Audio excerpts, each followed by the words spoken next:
உருவங்கள் உருவாக்குவதால் அல்ல உருவ வழிபாடு. Praise the Lord. Praise the Lord. அது பேசிக் philosophy. If something has a matter, it will have a form. உருவங்கள் இல்லாத ஒண்ணுமே இல்ல. உலகத்தில் உள்ளவை அனைத்திற்குமே உருவம் இருக்கிறது. உருவம் உள்ளதை அல்ல, உருவங்களை உருவாக்குவது அல்ல உருவ வழிபாடு. இதை நீ முதல் இடத்துல நீ கொண்டு போய் வச்சன்னா அது உருவ வழிபாடு. அதுதான் உருவ வழிபாடு.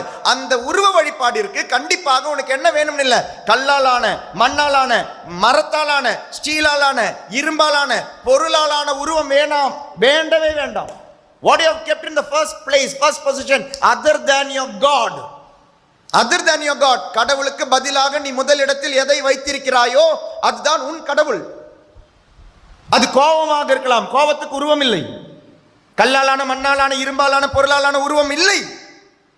கோபத்தை முதலிடத்தில் வைத்திருந்தால் கோபக்காரியா வாழ, கோபக்காரனா வாழ, you are not able to come down, you are not able to step down.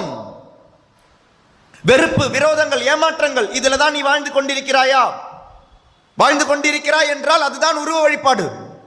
நீ எதற்காக வாழ்கிறாயோ, எது உன்னை வழி நடத்துகிறதோ, எதை நீ முதல் இடத்தில் வைத்திருக்கிறாயோ, கடவுள் உன்னிடம் சொல்லாததை உன்னிடம் சொன்னது வேற யாராக இருந்தால், அந்த பொருளாக இருக்கலாம், எதுவாக இருக்கலாம், அதை நீ முதல் இடத்தில் வைத்திருந்தால் அதுதான் நீ நடத்தும் உருவ வழிபாடு.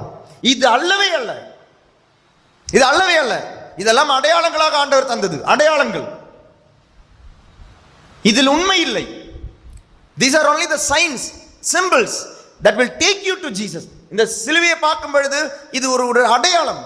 சிலுவையில் எவ்வாறு ஆண்டவர் உனக்காக பாடுபட்டார் என்பதை குறிக்கும் ஒரு அடையாளம் அது. It is a sign. அடையாளம். விசுவாசி அன்பார்ந்தவர்களே, அடையாளத்தை உண்மையா பார்க்காதீங்க. அடையாளம், அந்த அடையாளத்தை உண்மையா பார்க்கறதுனால தான் அது தெரியாதவங்க புரியாதவங்க நம்மளை திட்டிகிட்டு இருக்கிறாங்க, குறை சொல்லிக்கிட்டு இருக்கிறாங்க. அடையாளத்தை அடையாளமா பார்க்க தெரியல. இனி அடையாளத்தை கொண்டு போய் முதல் இடத்துல வச்சிருக்கீங்களா? முதல் இடத்துல வச்சிருந்தீங்கன்னா அது உருவ வழிபாடு. அப்ப கத்தோலிக்கருக்கு மட்டும் கிடையாது, இந்த உலகத்துல இருக்கிற யாருக்கு வேணாலும் உருவ வழிபாடு செய்யலாம். உன்னை படைத்தவரை முதலிடத்தில் வைக்காமல் அவர் படைத்தவையை நீ முதலிடத்தில் வைத்தால் அது உருவ வழிபாடு. பொழுது இந்த சரக்கு பத்தி தான் யோசிச்சு நீ எழுதிருக்கீங்கன்னா முதல் இடத்துல நீ அதை தான் வச்சிருக்கிற. The driving force of your life. விபச்சாரத்தை தான் வச்சிருக்கிற. மொபைலை காலையில் எழுந்திருக்கும் போது ஒரு சிலுவை கூட போடாமல் மொபைலை தான் எடுத்து பார்த்துக்கிறீங்கன்னா நீங்கள் முதல் இடத்துல அதை தான் வச்சுருக்கீங்க. காலையில் எடுக்கும்போது அந்த பைபிளை திறந்து உனக்கு ஒரு வசனம் வாசிக்க முடியல, ஒரு பேசேஜ் வாசிக்க முடியல. You are not an inspiration for your child. You are not inspiring your self. முதல் இடத்தில் நீ வச்சிருக்கிறது தான் காலையில் முதல்ல பார்க்கணும்னு நீ ஆசைப்படுற. இதை வச்சுட்டு நீங்கள் யோசிச்சு பாருங்க, அந்த மொபைல் உன்னை பார்த்து வேல்யூபிள்னு சொல்லுமா? சொல்லாது. ஆனால் ஒருத்தர் சொல்கிறார் யூ ஆர் வேல்யூபிள்.